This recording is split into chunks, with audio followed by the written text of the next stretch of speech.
Welcome to the Subjective Professor podcast, where we reject coercion and hypocrisy. This is episode 160, and we're going to talk about how you don't hate the government enough.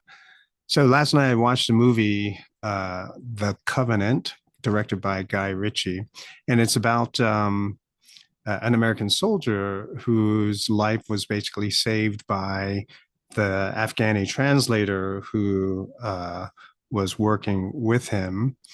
But then because he got injured, he was shipped home. And interestingly enough, the translator had to go into hiding.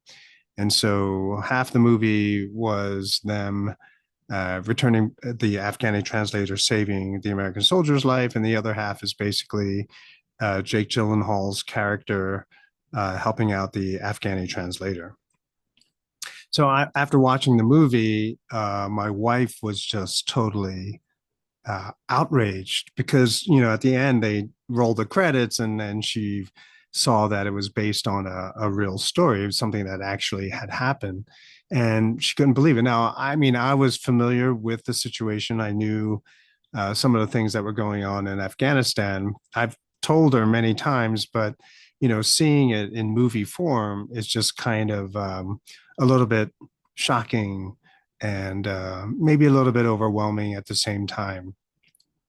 And so it reminded me of some of the things I had said before. One of my earlier episodes, I talked about how good war movies are anti-war movies. But a lot of those thoughts came rushing back, and I don't think you can talk too much about being anti-war.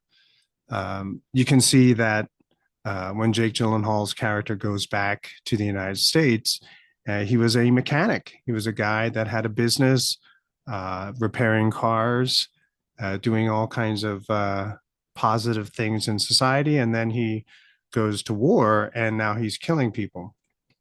And so war makes everyday people into killers. And it's not even really necessary, but that's what happens. Now, keeping in mind that I believe in self-defense, I believe that if another country does in fact attack us, then there is a right to defense. But I mean, no one's going to come to the United States unless we let them, like by having an open border.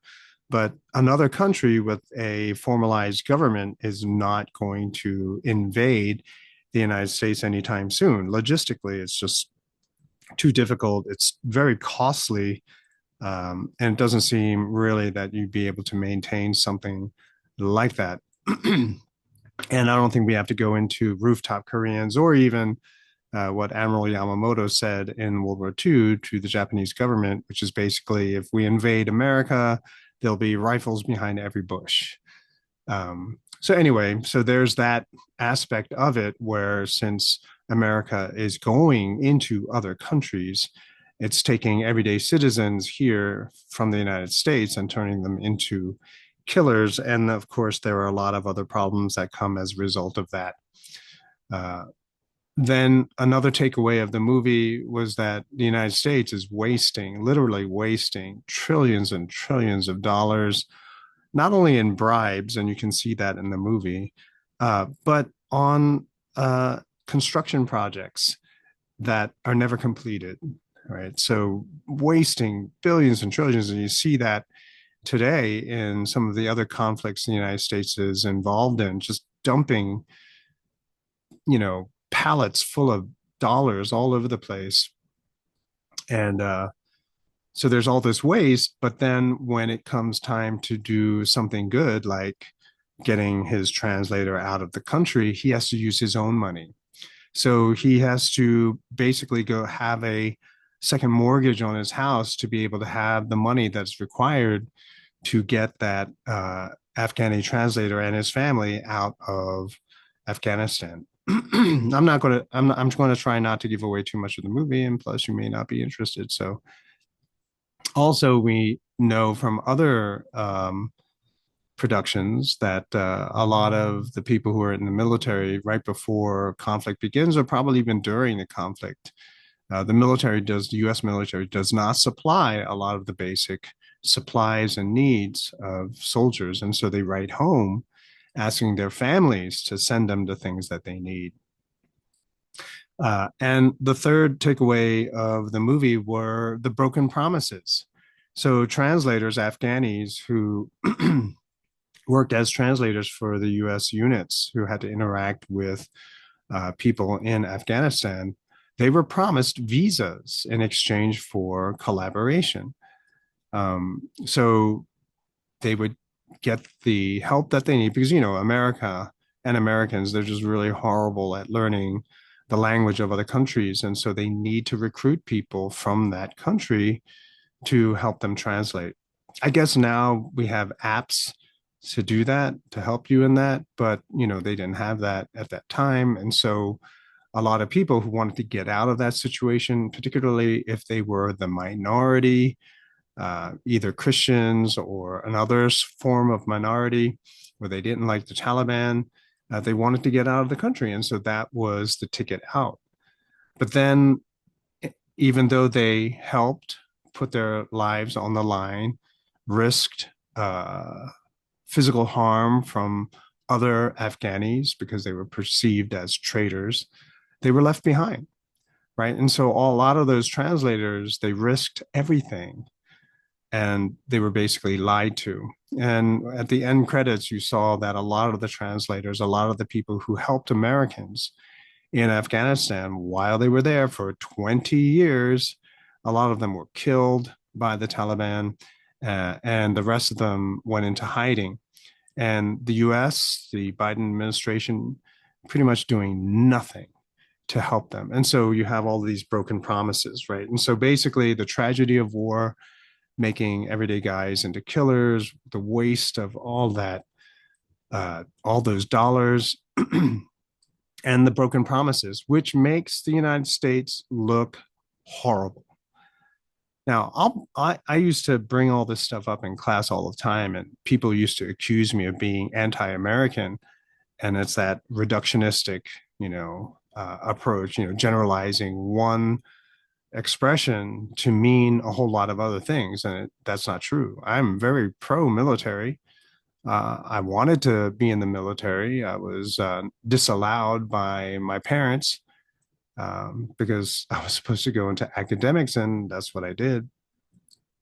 But I'm pro-military in that I don't want them to go to these places because of some politician's agenda. So I hate our government. I hate our foreign policy, but I'm all about America, what it was supposed to represent, freedom, right? So I would always say in class, if you cut me, I will bleed red, white, and blue. Some people rolled their eyes, but they get what I mean is that, I love this country. I love what it is supposed to be about, what it could be still. But because of the leaders in our country, it's just really going downhill.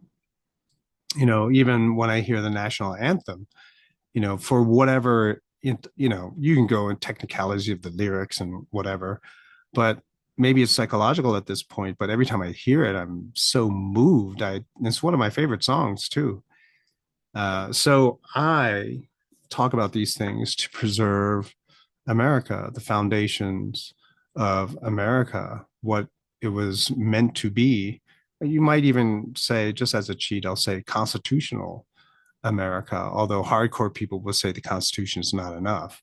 But nevertheless, if we can just go back to that, I mean, things would be a lot better.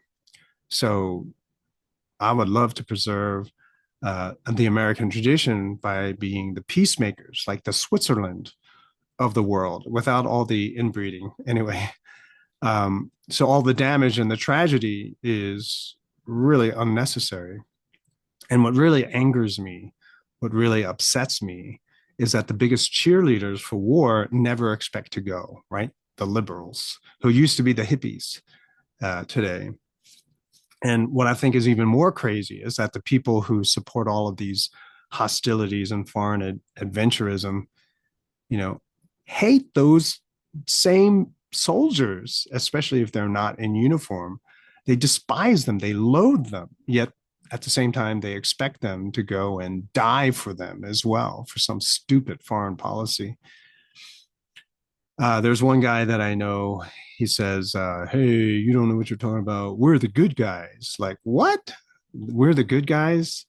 Are we the good guys? Imagine being invaded by, I don't know, a country you hate. We'll call it China. Imagine being invaded by China. And Asians are pretty brutal. Okay, Asian mentality is not the same as the West. They don't have all those, traditions and values of innocence and all this other kind of non-combatants. I mean, you're the enemy, and so they treat everyone like garbage. So imagine that the Chinese are here and they're raping, they're burning, they're looting, and at the same time, they are asking for collaborators, people to cooperate with them to help rule the United States, right? It's a big place. So who volunteers in that context when Chinese soldiers are driving up and down the streets, mistreating a lot of people, abusing a lot of people? Who volunteers to help them govern America, the best and the brightest of America? Probably most of them are the opportunists, the deviants, the criminal, right? This is an opportunity to go from being some of the lowest of the country to being some of the most powerful, right? And so we have to ask, who is collaborating and cooperating with the United States in these foreign countries? It's a little bit different, right? Because those countries are in a different situation. And so a lot of the people who are going to volunteer and cooperate, some of them are faking it, right? They're just trying to get in close so they can betray and set American soldiers up for betrayal and ambushes and whatnot. But some of them, it's because they're oppressed. They experience some sort of tragedy in that country and they want out. Well, you're not going to have, it's harder to have that kind of situation here in the United States, but you can see this in other countries. But then there are also a lot of people who are going to collaborate with the United States who are absolutely just sicko people.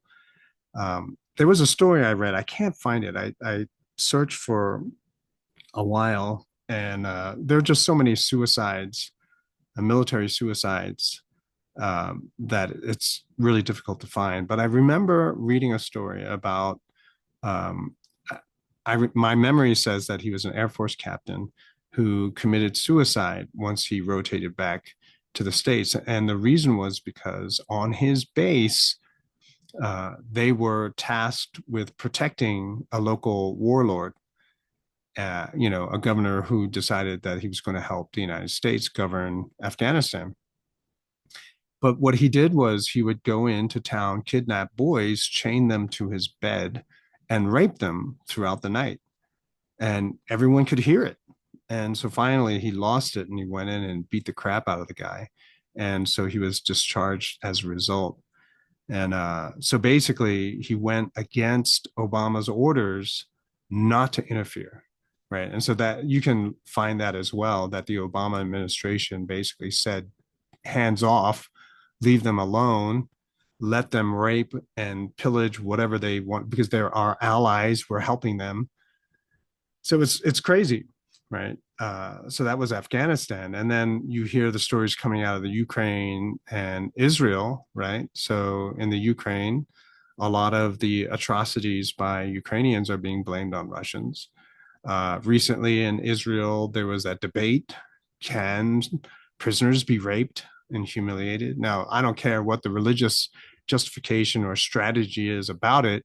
It's just really that's what we're helping. This is what we're supporting. So standing with these countries means that we are going to go along with these inhuman treatment. I don't, I don't agree with it. I'm appalled by it. I would stop all aid. If it was up to me, I would have all of the aid stop right now. Yesterday, in fact, I would demand to be paid back. So what are we actually doing in those countries? It's certainly not about freedom, anything moral. And who benefits, right? Lockheed Martin, their stocks exploded when everything else was crashing the other day. Um, and how do we leave things? Are things better after we leave? It's no secret that Halliburton got billions and billions of dollars for all of the reconstruction contracts in Afghanistan and Iraq. But most of those contracts were never completed, right? No, most of the construction projects were never completed. So you have extremely expensive buildings that are only half done, but they spent all the money and they'll never be done. So not only did we bomb those countries into the Stone Age, but we leave them that way as well. I mean, if you were living in that country, you had running water before, maybe before the Russian, in Afghanistan's case, before Russia invaded. But let's just say you had running water, and all of a sudden, all these Western countries come in there, and now you don't have running water. I mean, do you really think that the United States are the good guys? In the movie The Covenant, there was a dam that was in the movie, and it was in pretty good shape and looked like it was well constructed. I wonder if that's the dam that Thomas Massey, Representative Thomas Massey, representative from Kentucky, was talked about. Like, there's a video where he explains that the United States in Afghanistan collaborates with the Taliban. So whenever they were, near completing the dam, Taliban would come and blow it up. And so they called the Taliban and said, "Hey, can you stop blowing up the dam?" And they said, "Well, you're going to give us." It's like, "We'll give you 30% of the electricity that's generated by the dam. Just don't blow it up." Okay. But that's collaboration with the Taliban. Look, you didn't have to blow up half the country to make that kind of deal. If that was the kind of deal you were going to make, why did you have to go through 20 years of wasteful war to do it? And then Massey also goes into the drug trade. The Taliban used to be anti-drug trade, right? Anti-heroin. But then because of the level of destruction that the United States has brought to Afghanistan, the drug trade is pretty much the only reliable source of revenue. And so the Taliban then assist in the growth of poppy heroin producing plants. So you got to ask yourself, is the United States the good guys? Are we, at least the foreign policy, is it doing the right thing? Or is the United States creating monsters, radicalizing Islam? There was this video that I saw of out of Egypt where the Muslim Brotherhood was laughed at, mocked by the leader of Egypt and everyone else in that governmental body. And there were hundreds of people, they all laughed. So, an organization that was largely ignored and joked about all of a sudden becomes the uh, threat out of the Middle East, right? They become so powerful that we can't ignore them any longer. Who's responsible for that? Well, that would be the United States, right? Because of all of the things that we've done in the middle as a country, the United States has done in the Middle East, we've radicalized so much of Islam. We've made the worst parts of Islam the most numerous and powerful representation of Islam. And then we turn around and we say, "Oh, see, Islam is goofy." But that's because of US foreign policy. And this foreign policy has led to bankruptcy and probably more war, right? Gerald Celente says, when all else fails, they take you to war. And the speed at which they're trying to pump and push war is phenomenal. It's really incredible to see. They really want war. I see tweets now where people are urging BRICS countries not to take the bait, not to participate in the violence. Just wait a little bit longer. The West, the NATO countries, the United States collapsing right now. Just wait a little bit longer, and you'll be able to ride out the storm. The American economy will collapse, and so we'll avoid all this death and destruction. It's such a tragedy, of the American mentality of how people forget so quickly, right? So, I delayed watching The Covenant because I knew it was going to be painful. But, I caved and finally watched it last night. But we lost in Afghanistan. After 20 years of winning, all of a sudden, America lost. It was all for nothing. And so that huge failure did not leave an impression on people in America like, oh, I guess we should stop doing this. No, almost right away, it's Ukraine. Uh, American soldiers were dying in the Ukraine, right? And it's all of it is kept hush hush, right? Because we're not supposed to be in there. But the sophisticated weapon systems are not being used by Ukrainians. They're right. They're being operated by American soldiers. And then that's not enough, right? We failed there as well. And we moved on to Israel. I mean, it's insane. And so failure after failure after failure. And yet you have all of these Americans just thinking that we're still the, most powerful military with the best strategy and the best equipment, and no one can stand up against us. And it's just insanity. And I realize that it's not everyone in America. It's just a certain segment of the population. And it's not just Democrats, right? It's just a certain kind of person. And we see this over and over and over again, just like all the people who supported Brandon, sharp as a tack. You got to be prepared when you have a conversation with them. And then he's not. And they moved on to Kamala. Oh, she's so awesome, right? It's like they forgot why they rejected her in the first place. But everyone's all in on Kamala. And then she's not going to last, obviously. And so whoever they are going to install in her place, yeah, she or he's the greatest. This is a weird country, right? That's what's weird. People are talking about weird Republicans, I guess. But what's really weird and odd is this inability to remember what happened last week. This inability to remember, all of the problems that resulted in the events that happened last week. It's like it never happened, right? Live in the moment. Here we are. Let's do it. And because we're America, we're number one, right? We'll be able to do whatever it is that we want. It's just insanity. And I guess this is just me ranting, but hopefully it'll help you to affirm or at least agree with what you already know, which is that there's something really seriously wrong in this country. Is it because of the education? Is it because of mass media? Is it because of the politicians? I mean, there are so many causes that contribute to what we're seeing now. But just keep in mind that it is unsustainable. And so you have to, depending on your subjectivity, try to figure out how to prepare for what's coming.